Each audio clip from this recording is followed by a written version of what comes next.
The reason I had to learn to raise money was because I had no money. And so if you read Rich Dad, Poor Dad, in there, my rich dad always said, never say, I can't afford it.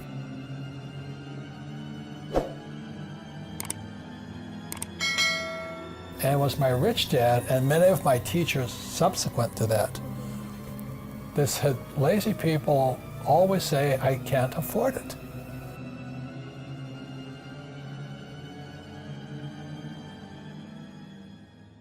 So, over my lifetime, I've raised hundreds of millions of dollars.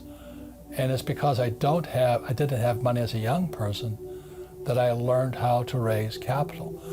And it's really quite simple. You have to find an asset that's worth more than me. If they can't invest in me because that's called slavery, buy me, So what I do is, when I started off, I write about it in Fake. I started off looking for this one little piece of real estate. I found an excuse, this one bedroom, one bath condominium on the beach in Maui. And I found an excuse for people to give me the money. All I had to do is assure them I'd pay them back. So my first deal was an infinite return deal. I had no money in the deal because it was 100% debt. It was an $18,000 condo. You can't touch them for that much anymore. But the economy was bad. So I buy this $18,000 condo. The guy wanted 10% down. You don't need higher math. 10% of $18,000 is how much, sports fans? $1,800. I could have used my money. I had the money. But that would be too easy. Only lazy people use their own money. And that's what really pissed off a lot of people out there. Because, you calling me lazy? I said, yes, I am. Because you're the same type of person who will say, I can't afford it. I can't do that. That's the problem. It's up here. It's the real estate between this ear and that ear. I can't do that. Most of my family say, I can't afford it. My father taught him to say that. My mother taught him to say that. My rich dad should never say that. Let me ask you this question. You work for the Rich Dad company. How much of my money is in this company? Zero. You want to buy what's real money, and gold and silver are God's money. And what I mean by God's money is this, is that gold and silver were here when the earth was created. The gold, I believe, is atomic number 79, silver is 47. Gold and silver will be here when the cockroaches are dead. And gold and silver will be here long after the dollar and the Canadian dollar and the looney's gone and all this. So I've just been buying gold and silver every chance I got since I was your age. And now I have, now it's a big problem called storage. And I don't keep anything in banks. I've had to fly my gold and silver to, what I say, safe countries. And not because of the country, is America so litigious. So the biggest mistake, so I was doing very well here. This was 1973. I started buying my first deal, and that was an $18,000 deal. $1,800 down, $25 a month, cash flow. That was infinite. So and then I kept doing that. I had a lot of property. And then I decided I'd go here. So my first business was a nylon and Velcro surfer wallet business. And it didn't sell. So, everybody knows what those wallets are today, but back then, this is 1974 or 5. Yeah, 75. They didn't know what the wallets were. So we were going broke really fast. We bought 100,000 of these wallets from Korea. We shipped it to our warehouse in Long Island, and we were borrowing money from our investors. So we raised about $600,000 to get this little goofy wallet business up. So we were in serious trouble. I owed my father about $200,000. My rich dad was laughing at me. We were going broke so quickly because we couldn't move the wallets, 100,000 of them. They were sitting in this bonded warehouse on Long Island, and nobody would buy them from us. So then, the good thing about stupidity, there it is, makes you smarter. So I started thinking. We started thinking, so what's wrong? And I said, what was happening in the world at that time, all the baby boomers were fat, so they had to start running. So jogging was coming online, and nobody jogged before because, so these guys are all jogging. And then we're reading the paper, we're sitting in Honolulu going broke fast. And we're reading the paper, this jogger went to Golden Gate Park in San Francisco and was jogging around the park. And what the jogger did was he had no place to put his car key. So what did they do? He puts it on the front tire of his car and goes for a jog around the park. So we're reading this newspaper, and voila, when he comes back to his car, the car wasn't there. Oh gosh. So the guy says, they stole my car. Oh my goodness. And so the question was on the headline of the newspaper article, what does a jogger do with their key? And so we sat there and said, oh my God, a problem. A problem. So with that, I designed the shoe pocket, and you can see this picture right here. It's Playboy magazine. I mean, she's a nice-looking young model with nothing on but a shoe pocket. But anyway, so we were going broke so fast by then, but when that picture hit Playboy, suddenly we were geniuses. And everybody started throwing their money at us. And all these products, our wallets were selling, our shoe pockets were selling, investors were happy, and the sales went through the roof. So we were extremely successful. So we went from risk, stupid, smarter, successful. But the problem is how do we finance our inventory? Because the demand was worldwide, and we couldn't keep up with demand. So I borrowed another $100,000. And I went to my CPA, my CFO, Stanley. So I said, Stanley, will this $100,000 solve our inventory problem? He goes, yes, it will. So I gave Stanley the check, and he ran off with it. Oh my goodness. I had no signed documentation. I turned it over to him. He said I owed him the money. So that was one of my first, six-figure, seven-figure mistakes. So this here is called the grain box. There's 500 of these little tubes like this. Wow. 500 coins in here. And this is one, which is worth more.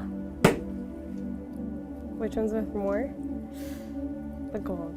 Yeah, this is worth more than all that. Yeah. Now the reason I say this is because for your generation, this could be the biggest opportunity you'll ever see. I'm not making any commissions on this stuff. Yeah, of course. But if you look at what happened with the fake central bank, see the purpose of the central bank or the Fed or all, the Japanese, the Bank of Japan, or the European Central Bank, they pump out fake money. Mm-hmm. The purpose of central banks like the Fed is to protect the banks, not you. They're a criminal operation as far as I'm concerned. Mm-hmm. You're going to find that most of my talks is about the Fed. So I would recommend you guys buy this stuff. Yeah. Don't save money.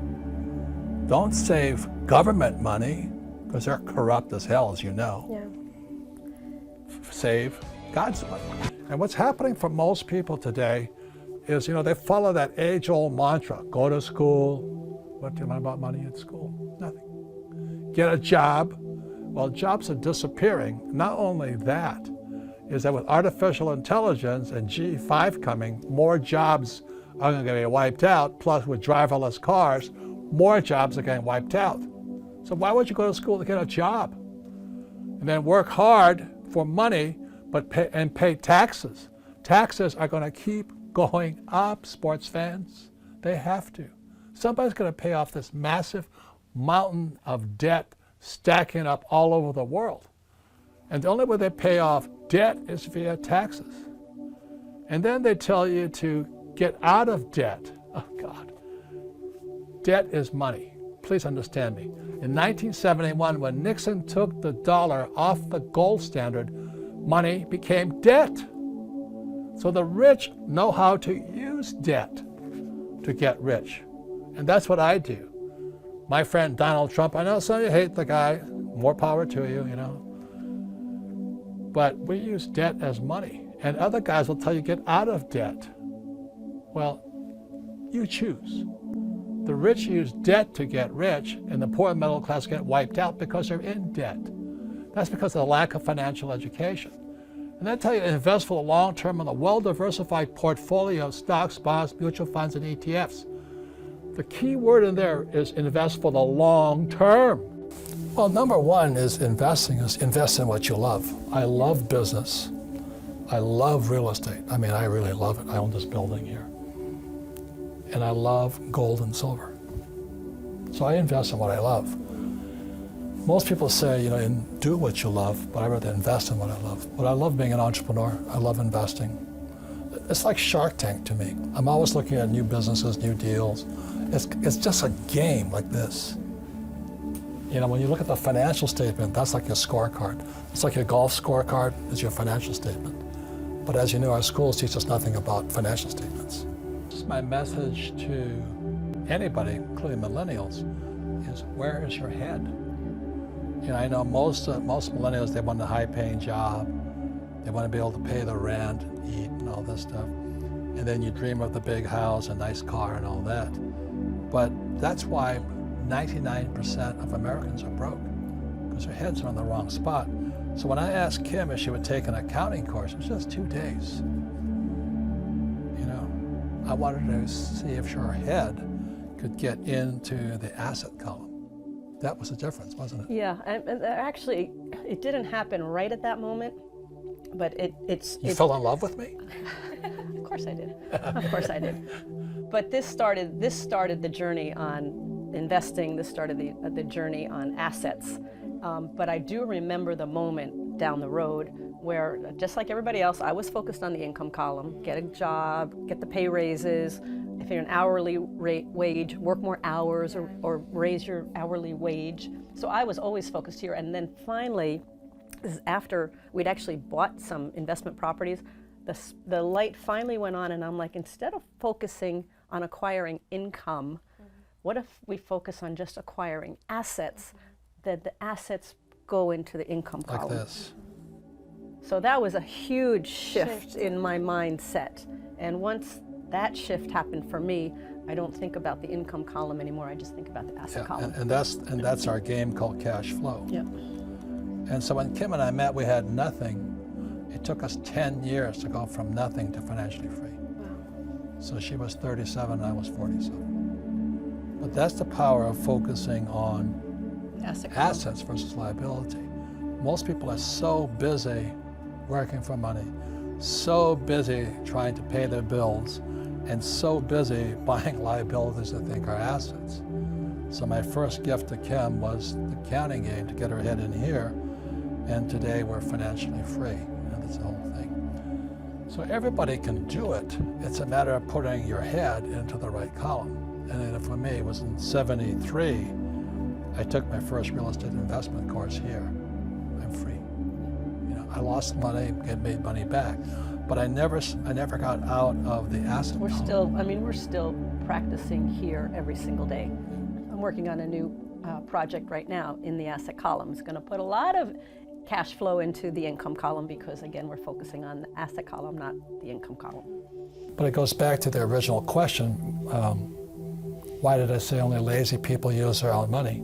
Because lazy people always say, I can't afford it. I can't do it.